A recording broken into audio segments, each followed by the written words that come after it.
Yeah, so Julie and Jim aren't here for the meeting. I talked to Jim. I heard from Jim the Friday after our last meeting, and he was going to send a proposal because he's traveling, and he was able to send that out this morning. So everyone in the committee did receive that. It's basically just an outline of um, trying sort of a headhunting approach first to find someone to serve as the interim chief. And it was, I think the proposal was $4,000. And if that didn't bear any fruit, then we would have to have a further discussion of, um, a recruitment strategy. I told Jim and Julie that, I would just share their proposal with the committee. Um, and the committee would discuss it today and see what they think and get back to them. But it's, I think the general idea is them looking in their Rolodexes, if anyone has those anymore, and, just reaching out to people, seeing if anyone might be interested, who they think would be qualified, um, instead of doing a full blown search to begin with. I wonder if you could, maybe it's the speakers. I'm still not hearing. Yeah, I'm hearing mumbling. Yeah, let me reposition them. Maybe that'll help. Okay. Yep.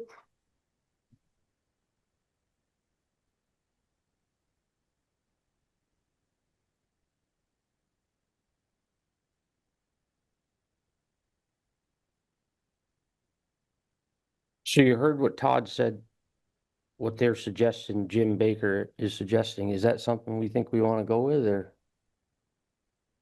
Well, I guess my question would be, will Jim and Julie help us with a position description? Because I think it's going to be a pretty unique position, especially if we're going to have this interim person help us figure out how to do the long-term contract and or merger. Let me go back to what he sent me.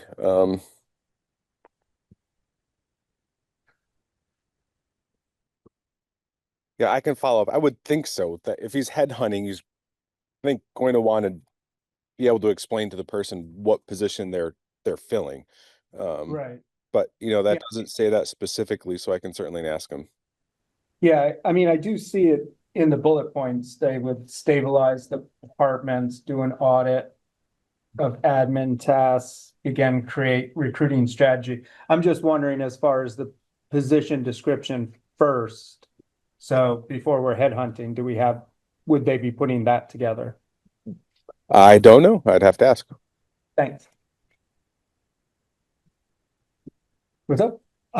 This is Bart. Sorry I'm late. I think that's a really good question. It would seem to me that should be overtly a deliverable. I mean, it's typically what you'd want to see in a contract. If I'm asking you to do this, I'd put it in that's one of the things you're gonna produce, right? Go ahead. I'm sorry, I couldn't hear that well at the beginning, but it sounded like they are offering to help us find an interim chief. And we have an interim chief right now, and it sounds like he's doing a good job. And I'm just wondering if what we're looking for is an administrator. I don't know if Frank is interested in continuing to be the interim chief or whatever, but I heard the word chief. Am I correct? Yeah, according to the email Jim sent, the person may or may not be a working chief. It'd probably be more of an admin chief, kind of help us get our ducks in a row. And so Frank would be a police officer again? That I don't know. I would go ahead. Yeah, so I would go under the assumption every department needs to have an assigned chief to that department. But you did one assigned chief. Whatever role Frank would take in Hinesburg would be discussion between Frank and Todd and the interim chief that would come in, which I wouldn't know.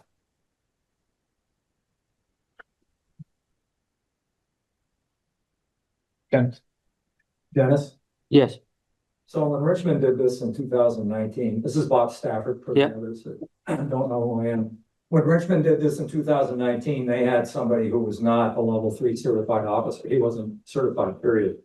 So what he did was he designated an officer in charge, so that that officer in charge could carry out whatever the admin chief couldn't carry out.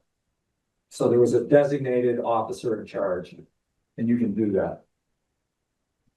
So this person would work more than likely with Frank. Whoever he designated, and the hope would be is that the person that they designated would be a level 3, in other words, fully certified in the state of Vermont to carry out all duties of a police officer.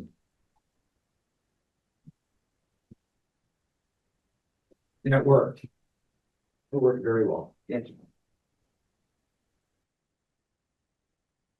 So we all in agreement to move this forward then? You'd like to see Yeah. what they come up with a job description?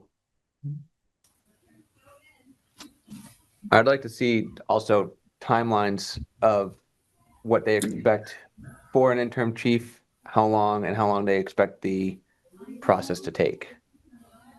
We get some deliverables on there and say, okay, by X date, they'll either tell us they found someone to fulfill this role or no, and then we can move on to the next pivot from there, and also how long that role is going to be filled for, so we can plan ahead. Yeah, I would agree with Makes that. sense to me. And would this committee still be involved with the admin and? I would think this committee would work with that person to help steer whatever direction it's going, or they would help steer us into a direction, Okay. I would think. Michael's got a question. Go ahead, Michael. Oh, thanks. So catch me up on this. Is this a short-term situation? Has the select boards talked about merging or not? Catch me up on this. Where to start? Because we're kind of stuck here and, you need to make a decision, yes or no. I feel. I can take a stab at it. We've been talking about this for, I don't know how many years now. Yeah. And as I think you know, Michael, there's the background of regionalization of emergency dispatch as well. I know that all too well, yes. Yeah. So putting that aside, like nodding acquaintance to it and then walk by. We've had conversations about shared chief services and shared patrol services for 5 years or more, something in that neighborhood. And merging of departments has some subtleties and complexities that are not just, let's merge our departments. Similar to regional dispatch. So a merging of departments, one could contract with, like Richmond could contract with Hinesburg, or Hinesburg could contract with Richmond. I'm not yet convinced that either town is interested in giving up their police services to the other town under contract for a variety of reasons. But the merging then is either, those are the two opportunities we've talked about to date. There's ongoing contracts. Contracts are by definition impermanent because there are always escape clauses, are always subject to the approval and renewal of the political leadership of each town over time. The other option is a municipality, a separate entity, just like regional dispatch, where there's a municipality, an entity separate from both Richmond town government and Hinesburg town government, independent, sort of like Chittenden Solid Waste District. But that is another pathway. I'm not sure everyone agrees on that as a desirable end state either. So in the meantime, we have this contract. Both towns have built their budgets for the next fiscal year starting July with assumption of a half-time chief that was eyes open, an assumption that we'd be sharing a single chief across the two towns in some fashion. It's a somewhat awkward developmental stage, as other people have pointed out over time, because you still are operating as two separate departments with separate policies and separate data sets, all that kind of thing. So not impossible, but somewhat encumbered because they're separate but joined. I think you're correct. And I think one of the things that you just said that really sticks with me is there's a lot of resources being used in non-public safety things. And, you know, it's kind of like with Essex Junction and the town of Essex. You need to move forward and make some decisions, and that's what I think. I mean, you have a young chief interim, and have you asked him about resources that it could help him and moving forward with that? What does each select board say with Jim Baker's recommendations? Well, I think what they're suggesting is that we bring in an interim admin, or could have been a chief or whatever, to help us figure out what direction we should go in. Should we look at Hinesburg having all the police officers and contracting with Richmond, or vice versa, or some kind of something like that?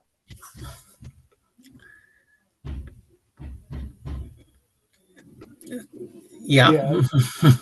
I mean, me personally, I'm hoping we can find somebody who can come in and help guide us toward a municipal solution that allows the two departments to work together, and most likely in a merger.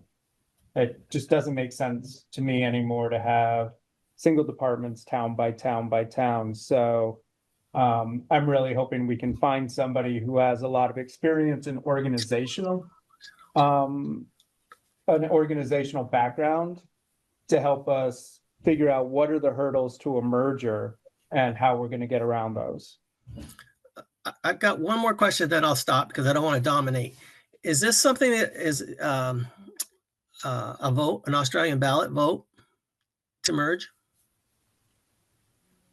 That I think we'll have to find out. And if it has budget implications, I'm sure it would be, but. So this is Bard. You asked a question about select boards. So select boards can only actually speak with one voice when they're all present, speaking with one voice. But our Richmond Select Board spoke with one voice to pursue this. And my personal view is similar to what Mike just described about his personal view, that how many different police departments do you need for towns of 4,000 or 5,000 people? There's an economy of scale and efficiency, especially for towns that can work together effectively and have some similarities. In terms of process, my understanding is municipal charters require legislative approval. So that's, at least from my perspective, a 2-year process to get that in place. In my opinion, the voters are going to want a voice in that, whether it's town meeting day or Australian ballot. And so those are the things. I think this is not a rapid path. If we were trying to pursue a separate municipal entity, I can't picture us doing that in under 2 years, but maybe somebody else has an idea of a fast track that would do that. But first you have to decide that's what we're going to do, lay out the steps to do it, and start going down the path until you either achieve the end or fall off the path. Go ahead. So it's Bob Stafford again. Bart, isn't Richmond under contract with, and maybe this is a question for Josh as well, isn't Richmond under contract with Hinesburg for police services at this particular point in time? We have a contract with some caveats based on our collective bargaining agreement. Right. Because we also have a collective bargaining agreement. It's another wrinkle, at least for us, is that we have a union with collective bargaining agreement. I'm sure they have their own perspective or will. about what they want to achieve for individuals covered by the collective bargaining agreement. So that's another wrinkle. I don't think it's insurmountable. I just put it out there as for people to be aware of. It's another party that you wouldn't be in play if you didn't have collective bargaining. Within that contract, does it specifically speak to who is the leader of police services for both communities? Well, we have two different ones. We have the service contract and we have the chief contract. So,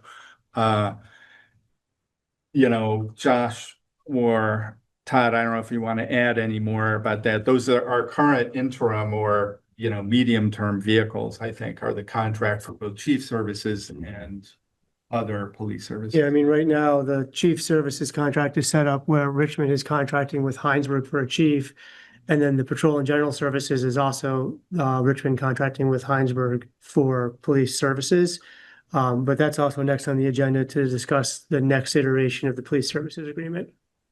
Yeah, So if the two communities are looking for an interim chief, which could be an administrator who's not certified or a level 3 certified police chief, then you can renew those contracts, both of them. Is that correct?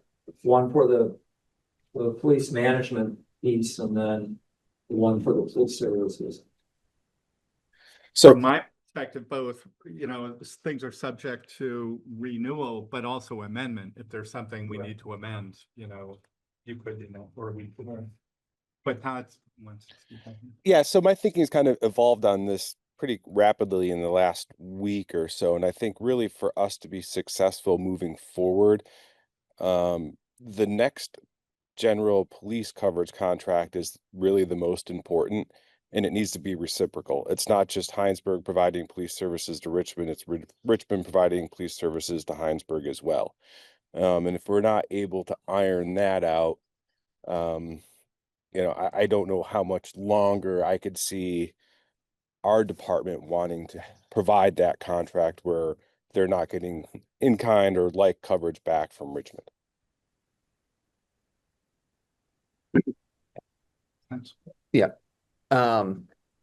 So if we want to move on to that, I can, Well, where do we want to go with, I guess, what's our conclusion here?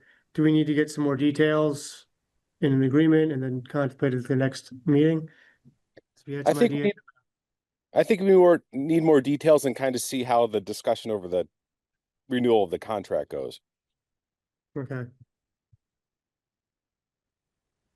Go ahead. so renewal contract, I did take some looks at the current contracts that we do have in place. I also reached out to my union rep person because we know that this is going to be a hurdle at some point. Ultimately, I see if we can have a truly just a reciprocal contract of whatever we come up with agreement for services for payment goes both ways. So if Hinesburg's covering Richmond, we keep track of those hours. If Richmond covers Hinesburg, we keep track of those hours. And both towns would end up coming up with a net bill at the end of the month for who owes what.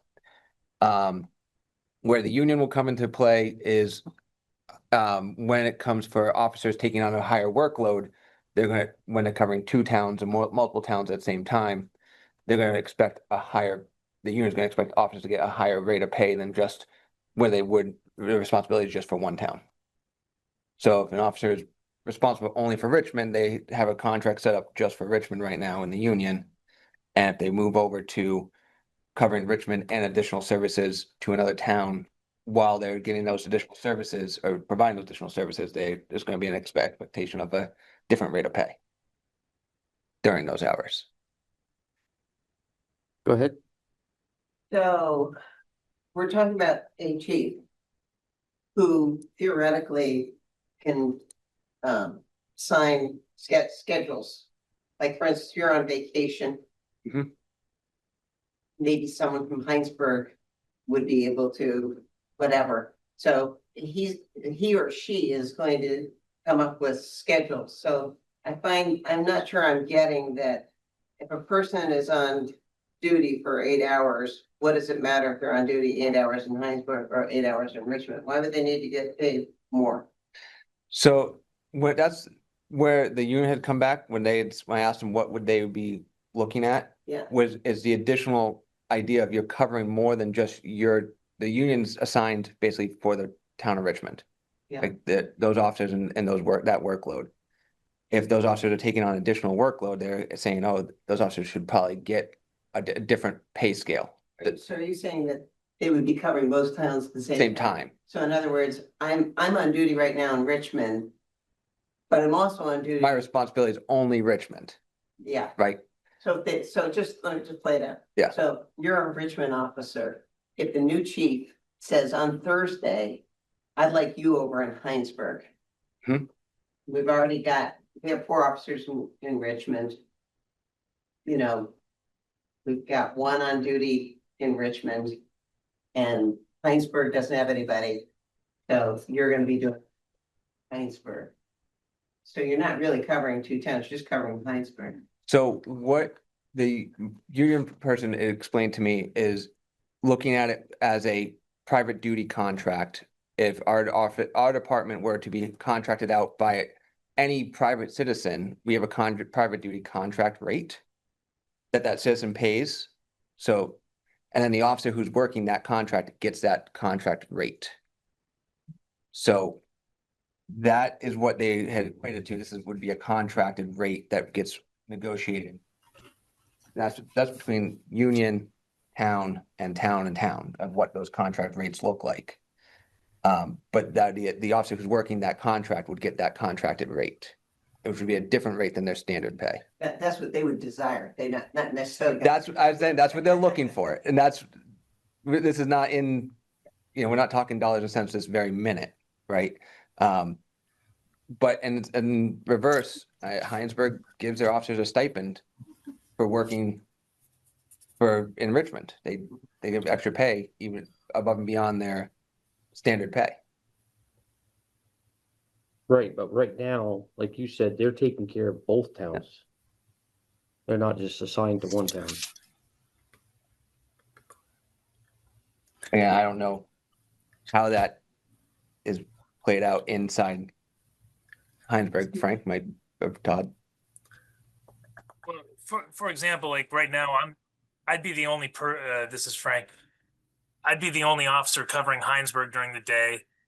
If I needed to take that day off, I'd have to move one of my Hinesburg officers at night to my shift, leaving the night shift person alone for 8 hours covering 2 towns. Right now, the option of the Richmond officer who's working during the day covering 2 towns isn't there. This would make that an option. If that makes sense. Okay. And I think we're getting away from the gist of this meeting. Yeah. It's the interim chief.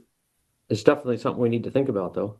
So just keep in the back of your mind that the Vermont State Police historically has been covering large masses of land with just 2 officers. Without any question. Right, well, I think Todd was suggesting though, unless we know we can get a reciprocal contract, the conversation of an interim chief might not even go forward. Correct. Okay. And I'd only point out the reciprocity is also based on staff capacity, right? I mean, we have officers to share. It's easier than if we don't have officers to share. Right. Michael, got the same thing? Go ahead, Michael. Just 2 quick questions. How many members are in the union, and how does mutual aid fit into this picture? Bart, do you want to answer the question about the? So what's your current status? As of June 13th, the 14th, they'll officially get off probation. So it's a subtlety of the collective bargaining agreement that officers are not officially members of the union for the purposes of collective bargaining and voting until they're out of probationary status. So conceptually, while we have 1 officer, we have no officer currently able to vote on a collective bargaining agreement because he is in probationary status. But as you point out, that's only a few weeks away, and then we'll have at least one. In theory, if we're at full staff, all the officers outside of a chief would be inside the union, which would be 4. Okay, so we're talking about one person right now. So we have 4 funded, 1 filled and about to leave probationary status, and there's at least 1 in a recruitment pipeline. Ironically, I just read something earlier today in a national sort of something called Governing Magazine about the national problem with hiring because it takes a fair amount of time to onboard an officer into a new department with background checks and all this stuff. Like, it's not a couple of weeks. It's Fine. significantly. And how does mutual aid fit into the picture? So if somebody, let's say, if I'm on duty and Frank's on duty and he needs backup and asks for mutual aid, we go as mutual aid. It's different if I am on duty and there's nobody over there in town of Hinesburg. There's no mutual aid assessed at that point because it should be going through whatever process should be state police. As a setup right now, it'd be the Hinesburg or state police going to the original call for service. And if they need mutual aid, then they can request it. It's more about contracting for the times of service to be covered, not about when there's an incident, if you need an aid. It's more about the actual patrol coverage on time. Shift coverage. Yeah. Well, for the short term, can we just have a contract that if Hinesburg officers are getting a stipend for Richmond coverage, then Richmond officer would get a stipend for Hinesburg coverage? And how that works out and what that is has to go technically through the collective bargaining unit as to. Not until June. Well, we can't vote on it until June as of right now, but it's still, the collective bargaining unit still exists. There's still a representation of Well, those positions. all right, that can we they- at least get that ball rolling so we know? I mean, if the union's not going to agree with this, then.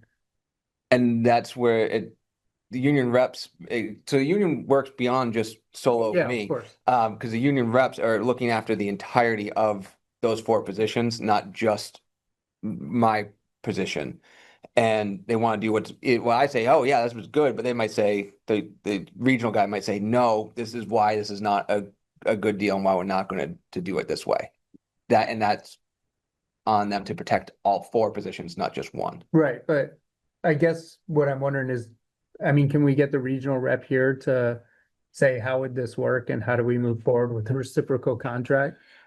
Not really. So one of the difficulties is there are a set of statutes and regulations around collective bargaining. So you can't bargain until you actually bargain.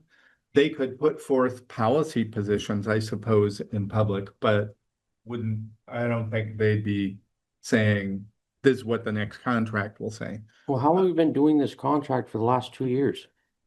A lot of it, well, first, they don't even want Hinesburg officers coming into Richmond. And our loophole is we don't have enough officers in Richmond to cover Richmond. It's why I brought up the issue of collective bargaining as something we're going to have to deal with over time. So to be clear, the collective bargaining entity at some level, and I don't mean this to be cynical, but at some level, they don't care about Hinesburg or Richmond. They care about their collective bargaining unit. Right. They're representing the officers.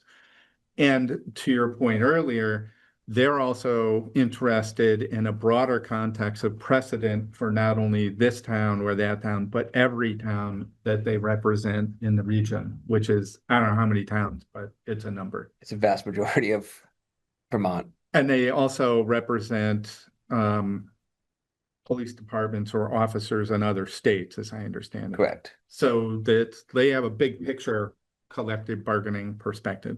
So we don't want to get lost in that. But it illustrates the vagaries of trying to accomplish something with two separate departments versus moving forward in a unified department where it would be one set of policies and either it would be one collective bargaining agreement or none, depending on how the members of the bargaining unit voted on bargaining, whether they wanted it or not. Correct. Go ahead, Todd.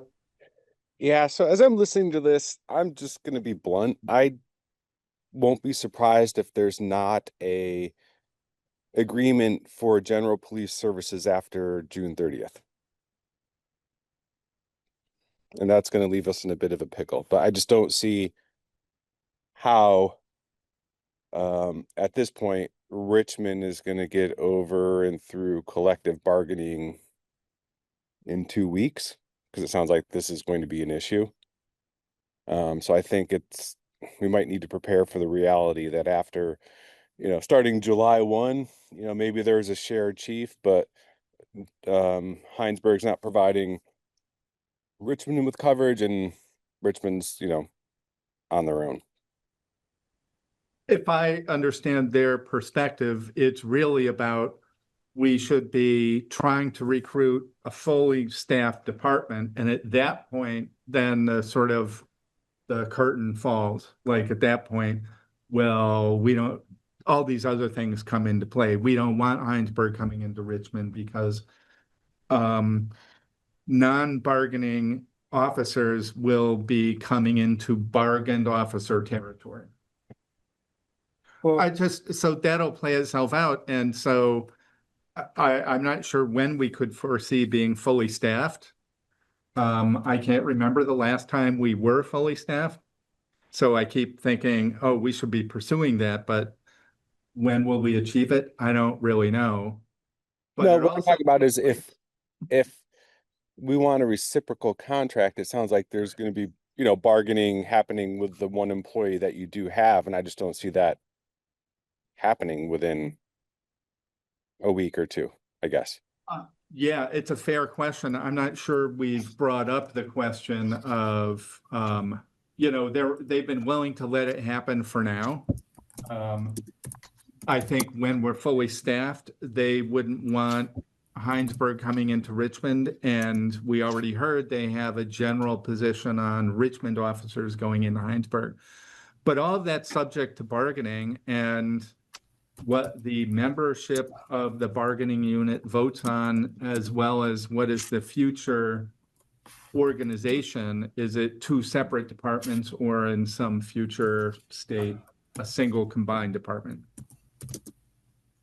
I mean, wasn't the point of what we're doing here is because we can't find enough officers or we're supposed to help each other? right. Yeah, and So how do we get past that?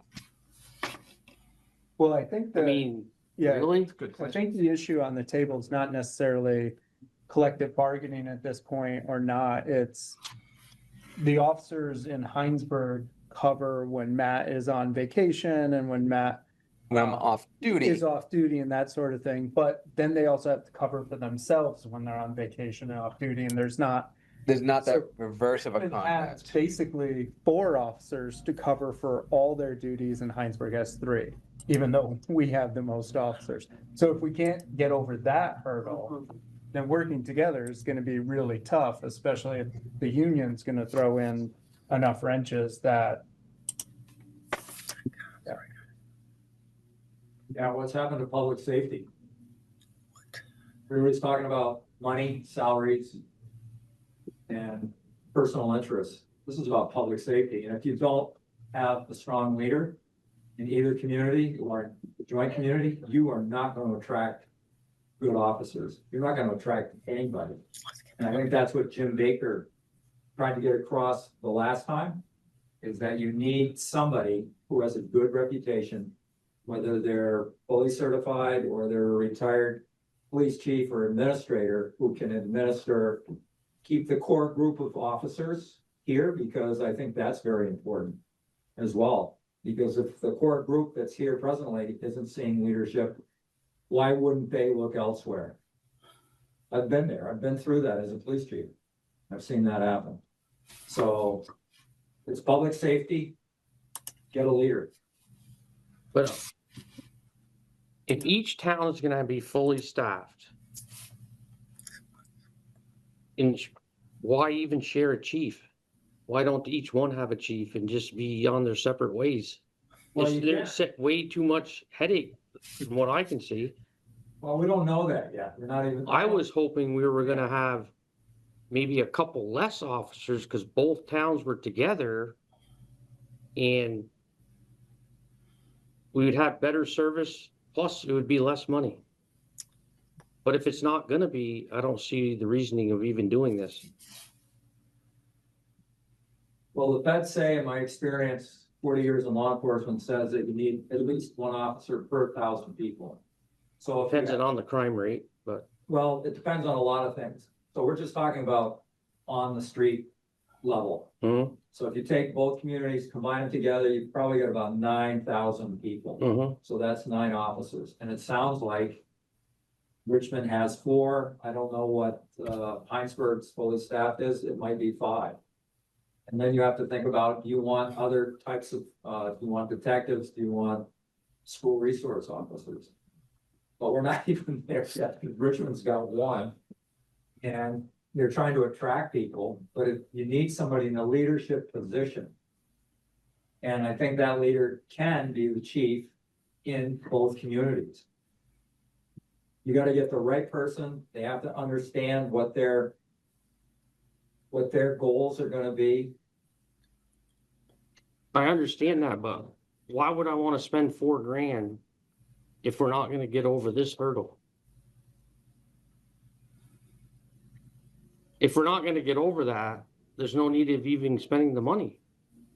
The hurdle of the union piece. Yeah, I don't know. I don't even think that's been really approached yet. I think it needs to be. Well, it needs to be, right, but you need to get a leader in here that might be able to help you with that. Yeah. I don't know what that leader would be able to do. Well, I'd still be very interested in having a paid chief to focus on how the police departments would merge and move us toward that. And maybe like Todd said, we can share a chief, but not police services at this point. Because that's where the contract breaks down, is with police services. One community can cover the other, but not the other way around. Is what So you're gonna cover Richmond all by yourself?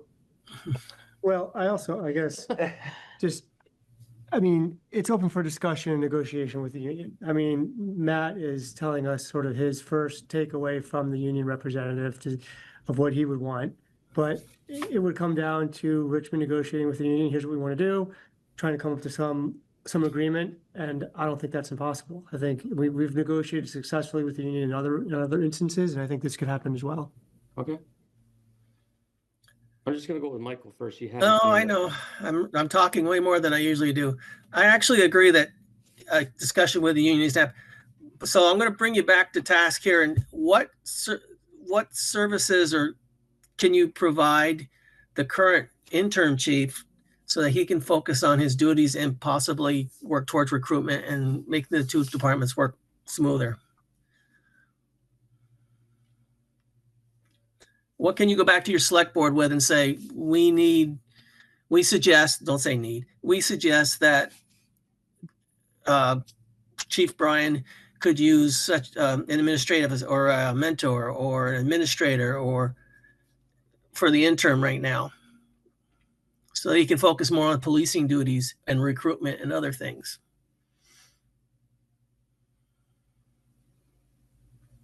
Well, so let me react briefly. So we have we budget a halftime chief, and how many hours for admin in 20 hours for admin, and we're currently hiring for that position. So Richmond has budgeted and is hiring. We have in the past had the admin position filled and intend to fill it again. And so that's one of the things that one thinks is a resource and to some degree a relief for a chief and officers. And then the other bigger picture, this is what we've talked about, the contract with the sort of transitional person to help us get from our current state to design and achieve the future state.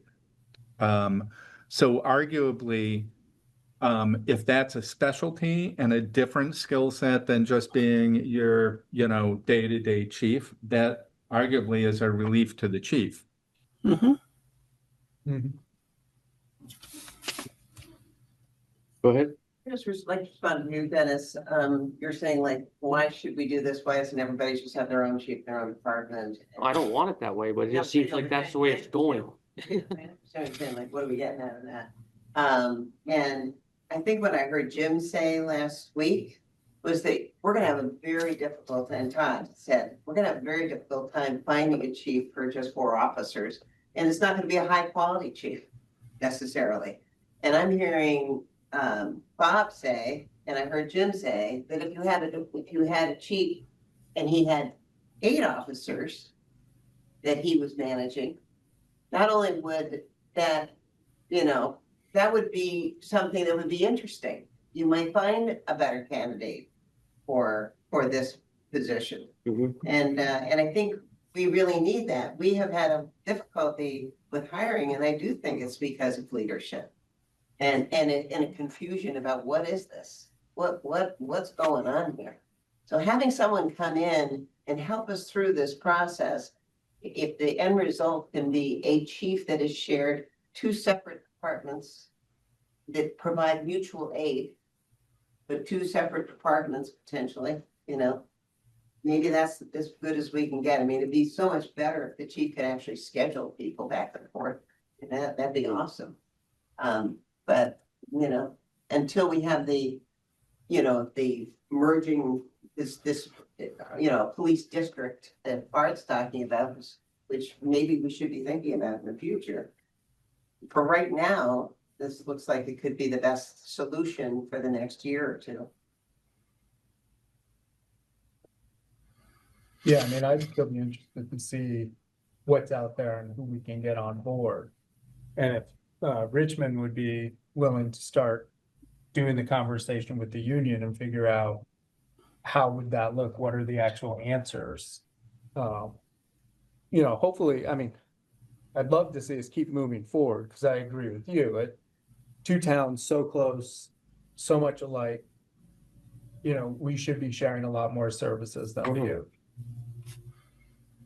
And this is Bart. I think the goal is still worthy in terms of cost, quality, and service or access. And if it were easy, I'm guessing somebody else might have done it by now. Well, you said it's New York, that's a little different, but Yeah. there are other towns that have done it, so. Right. Maybe And I we mean- need to look into those a little more. Yeah, and hopefully a larger department makes it a better workplace for officers, more movement, positions to move into, Yeah, and I think better experience. when I presented that PowerPoint to the select boards, in regards to that, it did look, it was 8 to 9 officers right now is what is needed. Right. For the hours that we cover, and we don't cover 24 hours a day yet. If we do 24, it's going to be more than that because you're going to need more people to cover those hours without burning them out. But that's down the road. We need to get through the short hurdles. Right. To then climb the mountain that is coming in a merger. It is going to be a process. I think it's not, if you merge both departments, it's not going to be a overnight, this couple minute conversation. We're going to be at this for a while. But I think we do have some short-term needs, like to cover, like if Frank takes vacation and it'd leave me on the day shift. Right now, I'm still in Richmond. I'm not scheduled to cover Hinesburg at all. He'd have to move someone down or go without somebody for those hours, and Hinesburg wouldn't have anybody.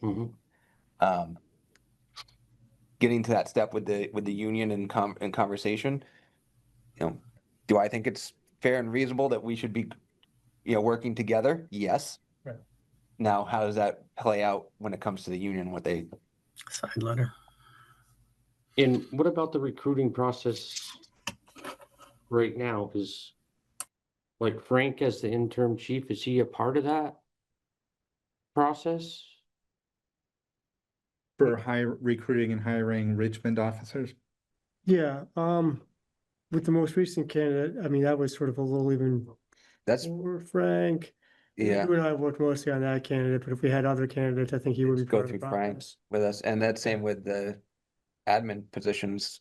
And we actually consulted Frank on this one too before we Yeah. made the offer. So yeah, so he's part of the process. I think we should do that Yeah. from the beginning in case, at some point when we do, if we do all get together, it'd be. Okay, Yeah. so what's for next week then, or 2 weeks from now? Sounds like we want a Steve- more formal proposal from From- Jim. Jim, Todd just went off me. go ahead, Todd. Yeah, I know it's just, following up on the questions for Jim. And, as far as, I guess we'll have to have continued discussions on the contract renewal.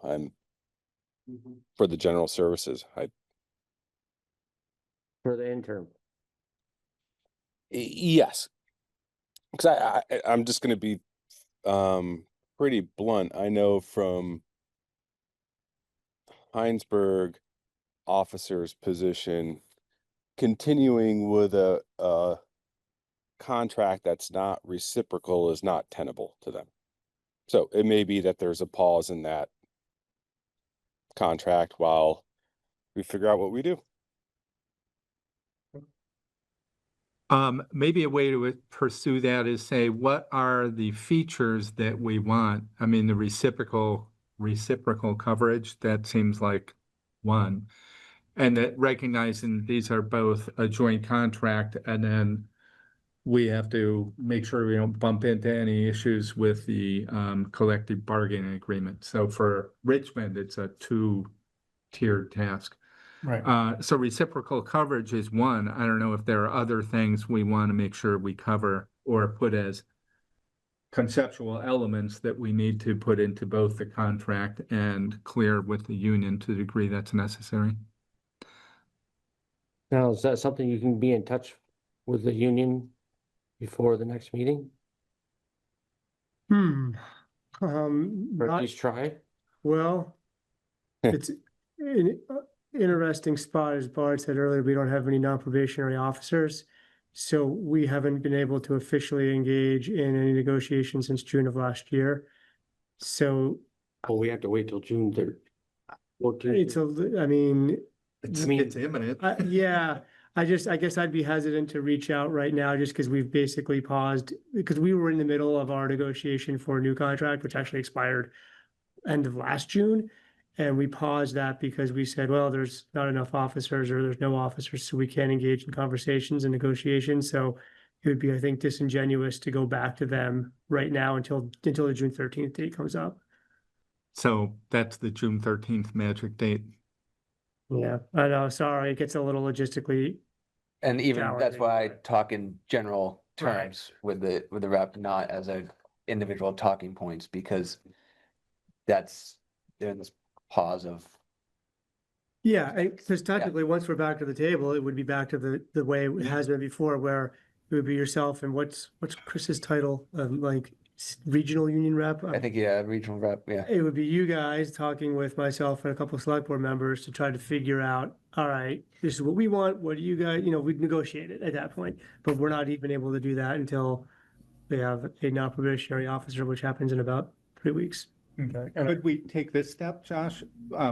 Just set up a meeting on June 13th? Yeah, because the current contract ends June 30th, Um, 2020. let me see what we could do. Yeah. I'm just thinking, because if we start to schedule it June 13th, it's another couple of Right. weeks, right? Is Yeah. that like, so That's a I'm good just idea. thinking, let's have, with no content whatsoever, we'd like to set up a meeting for an hour with you on June 13th. Yep. Which is not yet bargaining anything, just scheduling a meeting.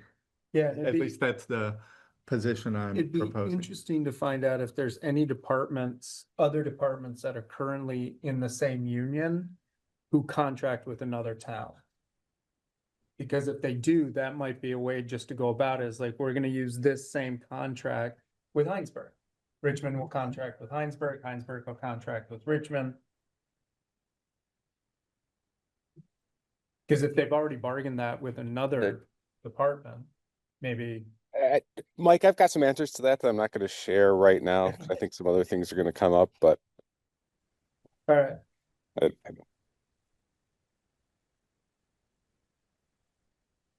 I think we've had enough for today. We knew I it can't wasn't make a motion, so easy, right? I'll move to adjourn, I guess, at that point. I'll second. any more discussion? All those in favor? Aye. Aye. Aye. Aye. Aye. Thanks, everybody. Thank you.